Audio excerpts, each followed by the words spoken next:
Assalamualaikum warahmatullahi wabarakatuh.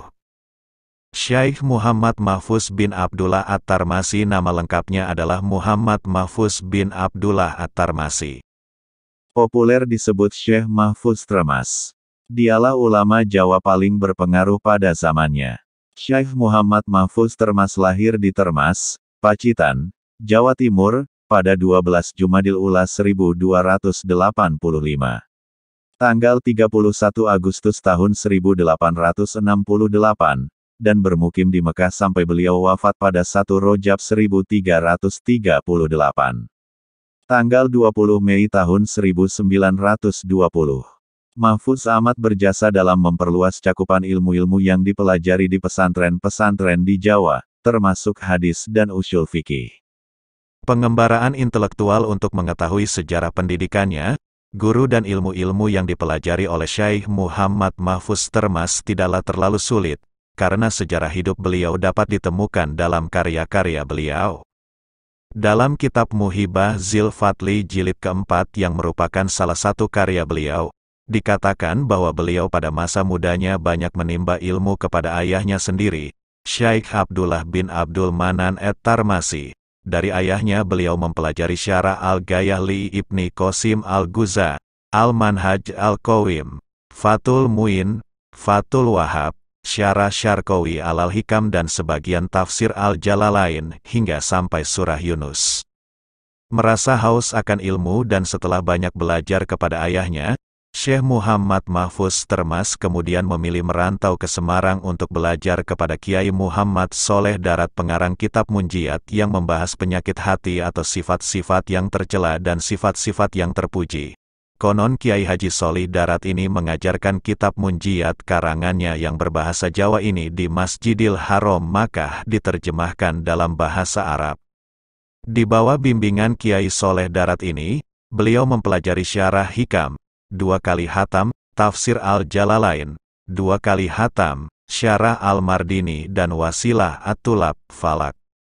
Setelah beberapa tahun dalam bimbingan Kiai Soleh Darat, Syaikh Muhammad Mahfuz Termas meneruskan pengembaraan ilmunya ke Mekah. Di negara kelahiran Nabi Muhammad ini, beliau berguru kepada para ulama terkemuka, di antaranya adalah Syaikh Ahmad Al-Minsyawi.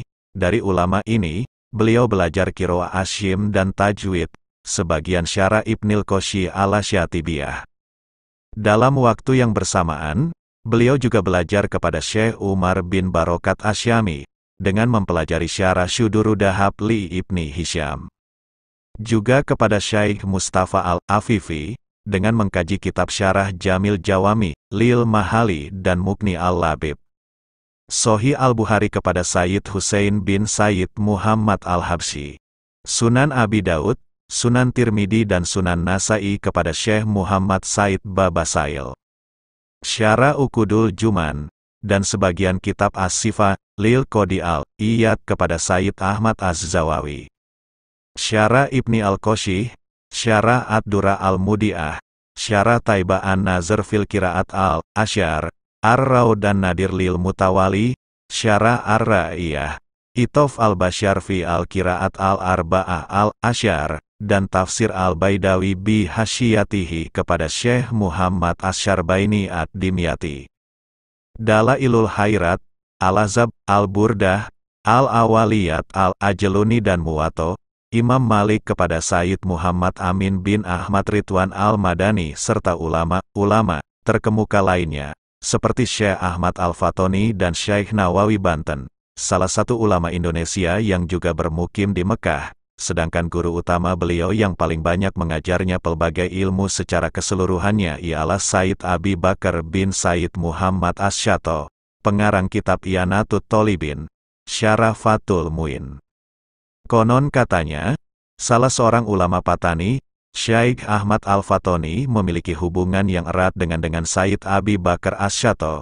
Bahkan diceritakan bahwa salah satu karangan Sayyid Abi Bakar Asyato yang berjudul I'anatut Tholibin Syarah Fathul Muin sebelum dicetak terlebih dahulu ditasih dan ditahqiq oleh Syekh Ahmad Al-Fatoni atas perintah Sayyid Abi Bakar Syato sendiri dan Syekh Muhammad bin Sulaiman Hasbullah Al-Maki.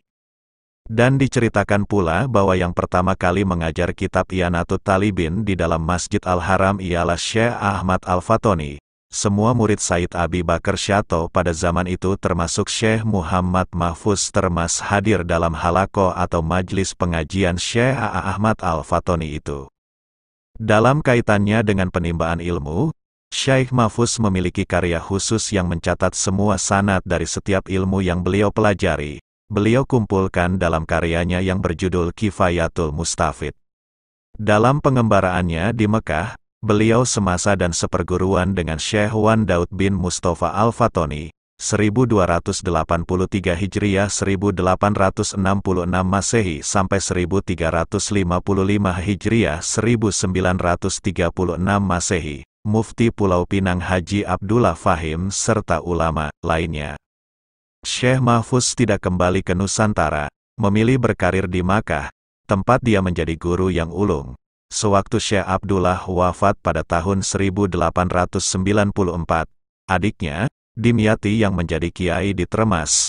Anak-anak Kiai Haji Abdullah lainnya adalah Kiai Haji Dahlan yang juga pernah belajar di Makkah. Sekembali dari Tanah Suci dia diambil menantu oleh Kiai Soleh Darat Semarang, Kiai Haji Muhammad Bakri yang ahli qiraah, dan Kiai Haji Abdur Razak, ahli tarikah dan mursyid yang punya murid di mana-mana. Kiai Dimyati memang punya andil besar dalam memajukan pesantren Tremas. Tapi, berkat reputasi Syekh Mahfuz lah Tremas menjadi dikenal lebih luas. Meskipun, itu tadi, beliau tidak pernah mengajar di sana. Di antara murid-muridnya yang berasal dari Indonesia adalah Kiai Haji Hashim Asy'ari, Kiai Haji Bishri Syansuri dan Kiai Abdul Wahab Hasbullah, yang kelak mendirikan Nahdlatul Ulama di tahun 1926. Kita ketahui, ketiga kiai ini merupakan murid Syekh Mahfuz yang paling terkenal dan diakui berkat kegiatan politik mereka di tanah air. Dia juga mengajar sejumlah murid, dan beberapa di antaranya menjadi ulama yang berpengaruh. Sebut misalnya Ali Al-Banjari, penduduk Makkah asal Kalimantan Selatan, Muhammad Bakir Al-Jukjawi, Wong Yokya yang juga bermukim di Makkah, Kiai Haji Muhammad Maksum Al-Lasami, pendiri pesantren Lasem, Jawa Tengah, Abdul Muhid dari Panji Sidoarjo, pesantren penting lainnya dekat Surabaya. Memang banyak di antara murid Syekh Mahfuz yang mendirikan pesantren. Kiai Hashim sendiri adalah pendiri pesantren Tebuireng, dan kiai pertama yang mengajarkan kumpulan hadis Bukhari. Sedangkan Kiai Bishri, menantunya, pendiri pesantren Tambak Beras, yang juga pernah menjadi Rais Aam PBNU. Kedua kiai besar ini, kita ketahui, adalah kakeknya Kiai Haji Abdurrahman Wahid, mantan presiden keempat kita itu. Syekh Mahfuz At-Tarmasi adalah penulis produktif. Beliau mengarang sejumlah kitab tentang berbagai disiplin keislaman, seluruhnya ditulis dalam bahasa Arab. Sayang, banyak karyanya yang belum sempat dicetak, dan beberapa di antaranya bahkan dinyatakan hilang. Dalam menulis, konon Syekh Mahfuz ibarat sungai yang airnya terus mengalir tanpa henti. Gua Hiro menjadi tempatnya mencari inspirasi. Dia biasa menghabiskan waktunya di gua tempat Nabi menerima wahyunya yang pertama itu. Kecepatan Syekh Mahfuz dalam menulis kitab juga boleh dibilang istimewa. Habarnya, kitab Manhaj Dawinador, beliau selesaikan dalam 4 bulan 14 hari. Mahfuz mengatakan bahwa kitab ini ditulis ketika berada di Mina dan Arafat. Syekh Muhammad Mahfuz Termas termasuk salah seorang ulama Nusantara yang banyak menghasilkan karangan dalam bahasa Arab seperti halnya ulama Nusantara lainnya yang bermukim di Mekah, seperti Syekh Nawawi Al-Bantani, Syekh Ahmad Hatib Minangkabau dan Syekh Abdul Hamid Kudus.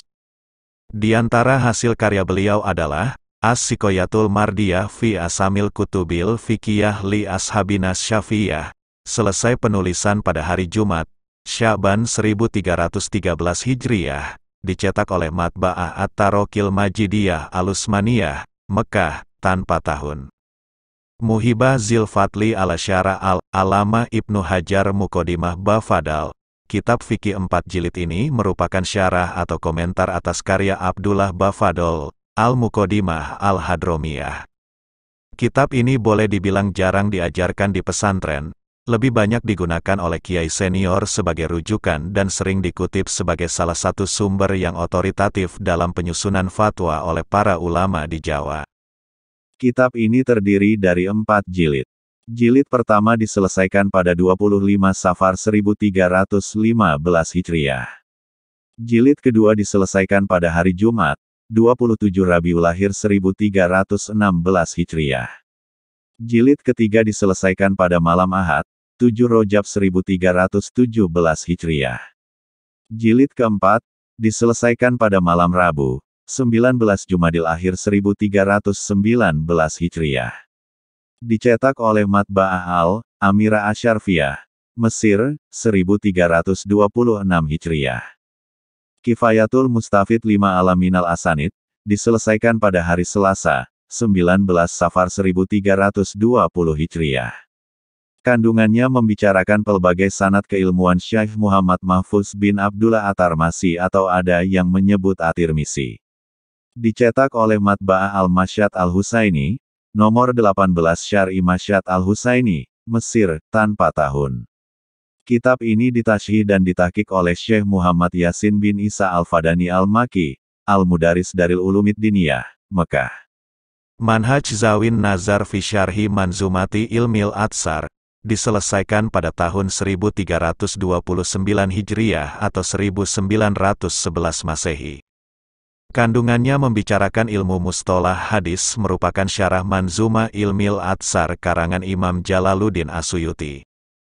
Kitab ini merupakan bukti bahwa ulama Nusantara mampu menulis ilmu hadis yang demikian tinggi nilainya.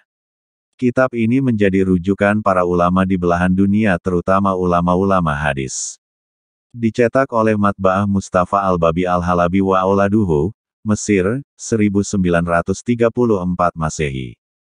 Cetakan dibiayai oleh Syekh Salim bin Sa'ad bin Nabhan wa Ahihi Ahmad, pemilik Al-Maktabah An-Nabaniyah Al-Kubro, Surabaya, Jawa Timur, Indonesia.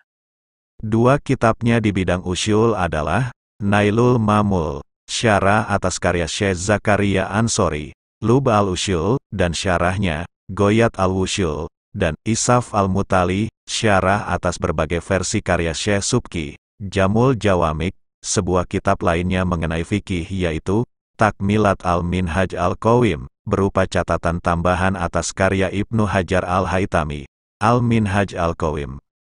Al-Hilatul Fikriyah fi Syarhil Minhatil Hairiyah, belum diketahui tarikh penulisan. Kandungannya juga membicarakan hadits merupakan syarah hadis Arba'in. Al-Badrul Munir fi Qiraati Ibni Katsir, Tanwirus Sodar fi Qiraati Ibni Amr. Insyirahul Fawaid fi Qiraati Hamzah. Ta'mimul Manafi, fi Qiraati Nafi'. Al-Fuad fi Qiraat Al-Imam Hamzah Tamim Al-Manafi fi Qiraat Al-Imam Nafi. Aniya At-Talabah bi Syarah Nadom At-Tayyibah fi Qiraat Al-Asariyah. As-Sakaya Al-Mardiyah fi Asma'i Kutub Ashabina Al-Syafijah. Kajian atas karya-karya fikih mazhab Syafi'i dan riwayat para pengarangnya. Al-Fawaidut Tarmasiyah fi Asamil Qiraati Asyariyah. Syekh Yasin Padang menyebut bahwa kitab ini pernah diterbitkan oleh Matba'ah Al-Majidiyah, Mekah, tahun 1330 Hijriah. Isaful Matali, Syarhul Badril Lamik, Al-Minha Al-Hairi. Dalam sebuah riwayat dikatakan bahwa karangan Syekh Mahfuz mencapai lebih 20 karangan.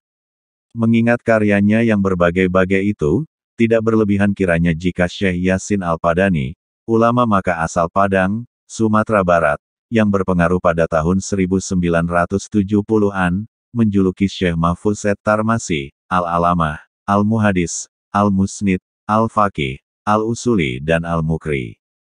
Yang menarik, kitab-kitab karangan Syekh Mahfuz tidak hanya dipergunakan oleh hampir semua pondok pesantren di Indonesia, tapi konon banyak pula yang dipakai sebagai literatur wajib pada beberapa perguruan tinggi di Timur Tengah, seperti di Maroko, Arab Saudi, Irak dan negara-negara lainnya. Bahkan sampai sekarang di antara kitab-kitabnya masih ada yang dipakai dalam pengajian di Masjidil Haram. Muhammad Mahfuz At-Tarmasi wafat pada hari Rabu bulan Rojab tahun 1338 Hijrah bertepatan dengan tahun 1920 Masehi. Begitulah sejarah Sing Syekh Al-Alamah Kiai Haji Mahfuz Termas. Semoga bermanfaat. Amin ya robbal alamin. Wallahu alam bisawab. Wassalamualaikum warahmatullahi wabarakatuh.